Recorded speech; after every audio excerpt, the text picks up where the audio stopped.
Est-ce que tu aimes réellement le Seigneur? Est-ce que tu aimes réellement Dieu? Les signes qui montrent que tu n'aimes pas Dieu. Deutéronome chapitre 6, verset 5. Tu aimeras l'Éternel de tout ton cœur, de toute ton âme et de toute ta pensée. J'aimerais te demander et te poser cette question.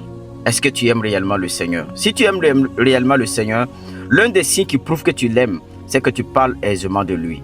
Quand tu aimes ta femme, quand tu aimes quelqu'un, alors tu parles aisément de cette personne. Quand tu aimes ton mari, tu parles aisément de ton mari. Mais ça fait combien de temps as-tu parlé de Dieu à tes amis, à ta famille, à ton entourage? Même prendre le téléphone pour dire Jésus-Christ est Seigneur et Sauveur, tu es incapable. Cela démontre que ton amour envers le Seigneur n'est pas sincère ou ça a diminué.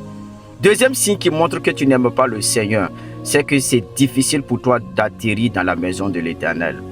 David disait qu'il était joyeux, il était content lorsqu'on lui dit allons dans la maison de Dieu.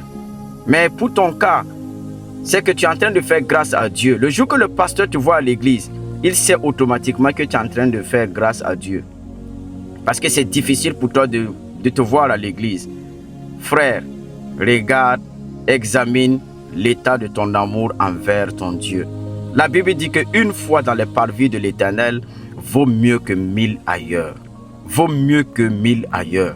La présence de Dieu est la chose la plus extraordinaire pour toi. Je prie que si tu es dans un sommeil spirituel ou que ton amour a baissé, que Dieu te donne la force de son amour afin que tu te relèves, que tu te battes, que tu aimes le Seigneur réellement de tout ton cœur, de toute ta pensée et de toutes tes forces. Que Dieu te bénisse et que sa faveur soit sur toi. Au nom de Christ Jésus. Amen.